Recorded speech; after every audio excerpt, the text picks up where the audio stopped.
Web3.tv.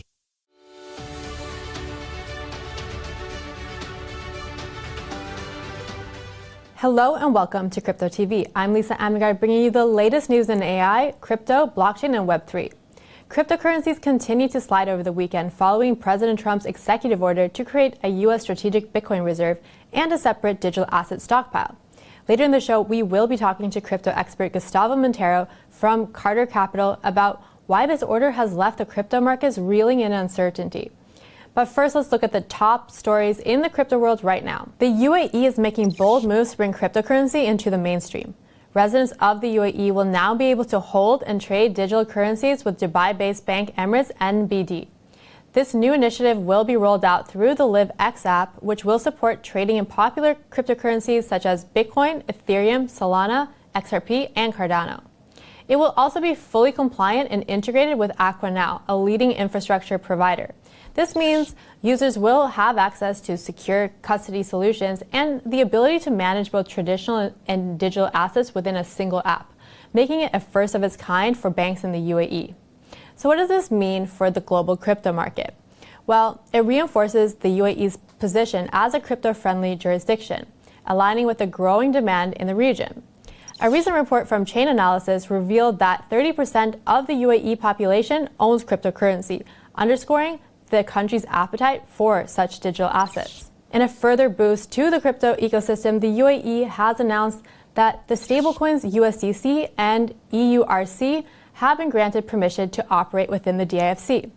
This move recognizes stablecoins under the DIFC's crypto token regulation, enabling fintech companies and financial institutions to integrate these assets into payment and treasury services. And now to our main story. On Friday, global crypto leaders gathered at the White House in the first ever crypto summit to discuss Trump's recent announcement to establish a U.S. strategic Bitcoin reserve. While this was something that was supposed to be a big win for the industry, well, it turned sour quite quickly, resulting in market drops. As of this morning, Bitcoin stood at just over $82,000, dropping 5.38% since Friday. Ethereum fell 6%, now trading just over $2,000 a token, and Solana saw the highest drop, falling 10.22%. So why are investors unhappy? Well, the issue was that the summit did not establish an immediate plan for the government to start buying Bitcoin itself, something that many were hoping for. Instead, the reserve will only include Bitcoin already owned by the U.S. and seized from past law enforcement actions. That Bitcoin stash is currently worth about $17 billion in today's market value. However, a reserve normally means an active buying strategy, something that crypto and AI star David Sachs said would not happen under this executive order. However, it did direct the Commerce and Treasury secretaries to explore that option in the future without costing taxpayers. The other part of this order announced a digital asset stockpile for non-Bitcoin cryptocurrencies. This stockpile will include XRP, Ethereum, Cardano, and Solana. However, the government has made it clear it won't be making additional purposes beyond what it receives through legal actions. Currently, the U.S. government only holds 56 Ethereum tokens, or about $120,000, and does not hold Solana, XRP, or Cardano. Officials at the Crypto Summit described the plan as a digital Fort Knox designed to keep U.S. control over its digital assets and potentially bringing benefits to taxpayers. The summit also laid out a roadmap for stablecoin legislation expected by August and promised lighter, more flexible regulations for the crypto industry. During the summit, the Office of the Comptroller of the Currency, or the OCC, made a big announcement supporting institutional crypto adoption. Banks in the U.S. now have a green light to manage digital assets, meaning they can securely store cryptocurrencies for customers, handle stablecoins, and even participate in blockchain networks as validators on proof of stake. What's important here is that banks no longer need prior approval from regulators to engage in these activities. However, the OCC has stressed that banks must carefully assess the risks involved. This move signals that the Trump administration is taking a hands-off approach to regulating this part of the crypto industry. But to make sense out of all of this, we are joined by Gustavo Montero, the founder and president of digital asset management firm Carter Capital. And he will break down what this means for the broader crypto market. So thank you so much, Gustavo, for joining us today on Crypto TV to talk a little bit more about this executive order. So Trump's new executive order has left some mixed reviews in the market. Some are disappointed that it didn't spearhead a Bitcoin buying spree. But In terms of what your thoughts are, what do you make out of Trump's strategy to create this Bitcoin reserve and Yeah, and then a separate digital asset stockpile? thank you, Lisa, for having me here. It's a good subject to discuss. Well, I think that a lot of people are just stuck in the word stockpile or strategic reserve. It doesn't really matter what it's called. At the end of the day, we have the biggest country in the world with a 29 trillion economy that is buying crypto and putting it somewhere. You call it stockpile reserve, strategic reserve is irrelevant. They're going to buy massive amounts of crypto. That is at least what they're saying. But doesn't a reserve imply that there is some trading activity? Now, whether they will trade it or not, we have not been told, by the way. Nobody has said in the Trump government that they're going to be trading or not.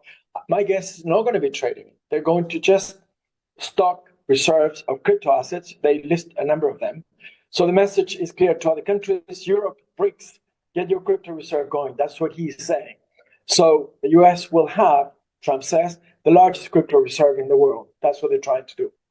And the order did actually direct the Commerce and Treasury secretaries to explore options where they could buy Bitcoin in the future that wouldn't use taxpayers' money. But in your opinion, should governments be investing in cryptocurrencies? It is a very speculative asset. Yeah, Lisa, everything we do in the buying of assets is a speculative action. Any asset you buy is speculative.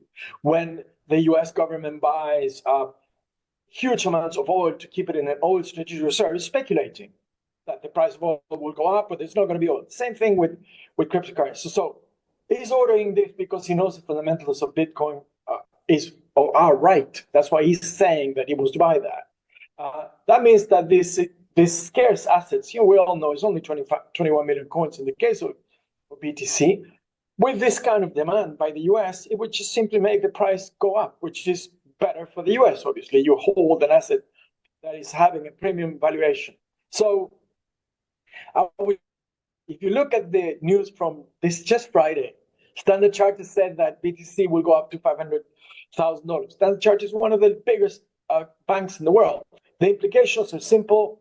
If the US is buying BTC, every other country will have to start BTC or currencies if they buy other currencies and have large amount of reserves. The global market will be very active in this area as from now because of that. It is active, going to be more active now. So is there another strategic advantage, or is the fact that people are hoping that Bitcoin will go up?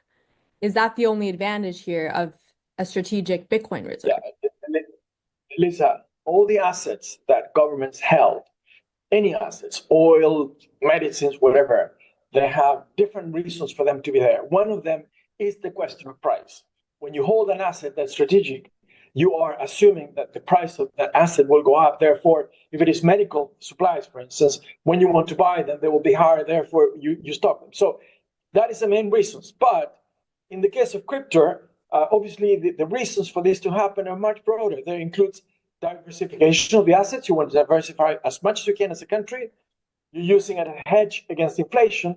And at the end, you're protecting the financial stability of your country. That is why the US is buying these assets. So when it comes to sort of the broader market here, how will this influence institutional adoption and retail investors buying more cryptocurrency? What the US is saying, if you don't buy it now, the price will go up. Therefore, you better start right. Put a huge pressure on the markets on the buying side. By the way, the reason why you don't see this immediately is because we have in the markets, such as the card trades or the interest rates that are not as we would like to have them in the area of crypto markets. But straight to your point and your answer, this will put a huge pressure on retail and institutional investors to buy BTC and other assets that are being bought, again, by the largest economy in the world, $29 trillion last year, 2024. That's the GDP of the US. And is this decline in Bitcoin, Ethereum, and Solana based on the fact that investors are kind of left in an uncertain zone where they don't know, or is it more to do with macroeconomic trends? Yeah. Well, you're referring to declining prices of these assets in the last few days and weeks, I suppose. Is that what you're talking about? Yeah, Just yeah, yeah, the yeah, crypto yeah. summit. This is listen. Markets follow certain rules. One of them is how much do you see in the future? That's the way you drive or work in markets. In the case today, there are macro factors such as the tariff trades, I've said it again, or the interest rates that are still higher than we would like them to, but other matters as well that have to do really, I would guess, with the US government taking all kinds of different decisions that nobody really understands. Therefore, markets are affected by uncertainty. What's going to happen in the future? That's the main reason for some deflation of these prices. But be reassured, the prices of all these assets, these crypto assets, will start going up the moment we see a little bit more clarity. No doubt about it. The moment you have also lower interest rates in the market. And if we just look at the crypto summit that was held in the White House on Friday, also there, investors were left in a zone of uncertainty. There was no sort of direct implementation of any direct action or regulatory framework. However, there was some things that came out of the summit where the OCC issued guidance to allow banks to hold cryptocurrency, but asking them to do their own due diligence when it comes to risk. How do you think this will influence the future of banking for digital assets? You're absolutely right in everything you said, Lisa. This summit did not bring almost anything new to what we know already. It was just a show by the largest country in the world to the crypto industry globally that, yes, you guys are sitting at the same table as us. You are now a recognized global quality asset, just like the stock markets or other markets that we have. That's the main thing that we need to say. Now, in terms of the impact of all this for the future, obviously, with the US government saying to the crypto industry, you're now a mainstream asset. That's what they told the industry last Friday. Then things are fine. Remember, we've all speaking about massive or mass adoption. We've all been speaking about this for years. This is probably the foundational act of mass adoption. The largest country in the world saying, you guys, your crypto industry, you're mainstream right now. You're just like the stock market or the medical market or the oil market. You're just a market that we will be working with and buying your assets. That is what they say. But as you very well said, there were almost no incredible announcement last week. It was just a show to say crypto is here, crypto is valid, let's work with crypto. Yeah, and also in terms of the OCC announcing that banks can now use cryptocurrency, hold cryptocurrency, but that they have to do the government won't be regulating it. It has Sorry, you're right. I didn't answer. Yeah, I didn't answer that part. But remember that I'm an ex-auditor. I was an auditor before being a banker. I was trained by one of the big four, so this is one of my areas. Nothing new on what this OCC office said. The only thing they said is, listen, when you buy crypto, just like you're buying other assets, do your procedure just like you're buying other assets, and that includes due diligence.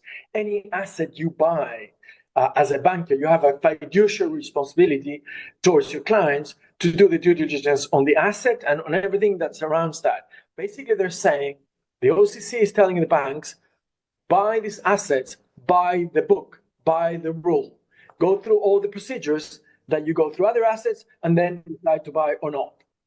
Okay, and what do you think this will mean for the future of banking when it comes to digital assets? Think more banks will be getting into this space? Well, yeah, all banks, most big banks are already in the space. So the future is just every single bank in the space. I told you that just last Friday here in the UAE, MBD, the largest commercial bank around, said we're going to have a crypto, trading desk. That's not a coincidence that this happened on Friday. It happened the same day as the summit. So the implication on your question is very simple. Pretty much every single bank in the world will start holding and trading crypto assets right now. That's the implication. So it will sort of spearhead or be the catalyst maybe for mainstream. As I said, I think Friday is a foundational day for mass adoption.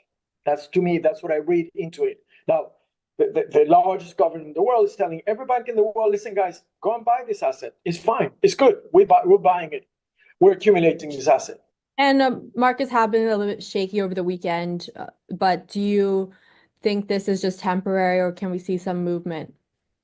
Completely temporary. This is due, I repeat to you, due to other macroeconomic factors, mostly have to do with tariffs and interest rates. There are other reasons as well, but those are the reasons. We have uncertainty vis-a-vis that. You know that the Fed, basically, I understand they're not going to move or change their interest rates for the year. That's what they're saying. That means basically that they will start a bit high. They will stay high as interest rates. So what happened that, for people that don't understand, when interest rates are high or higher, there's less money available to buy assets such as cryptocurrencies. That's all.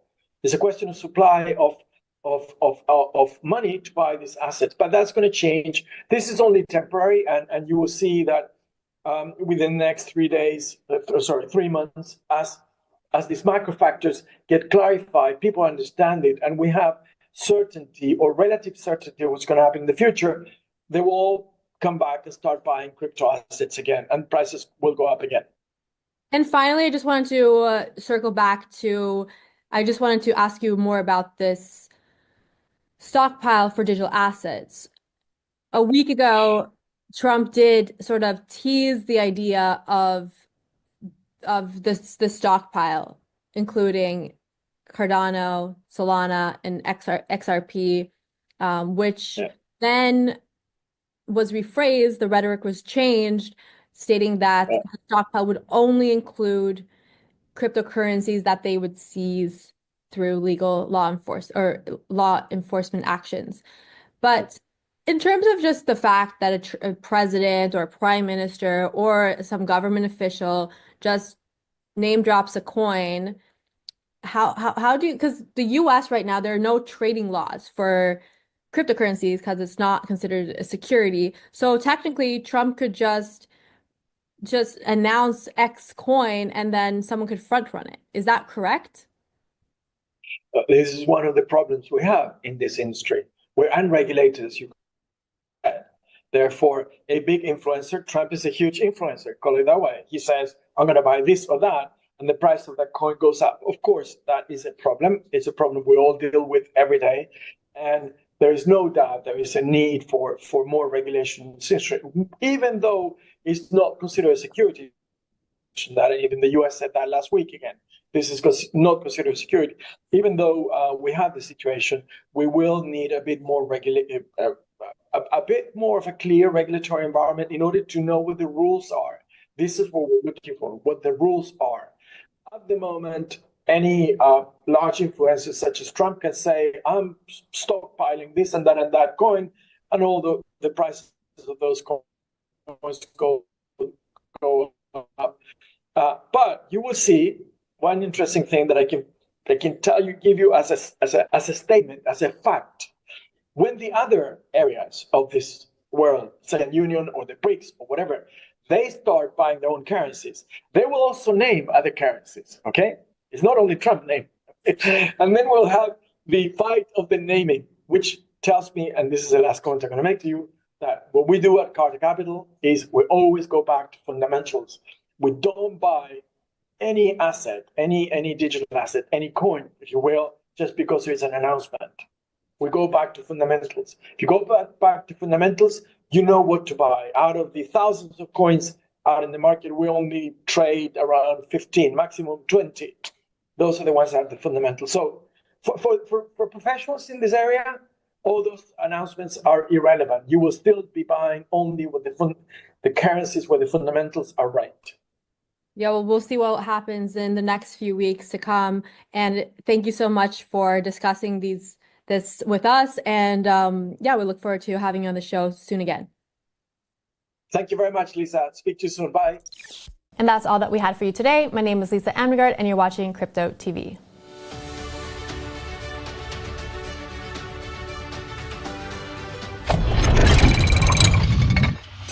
Web3.tv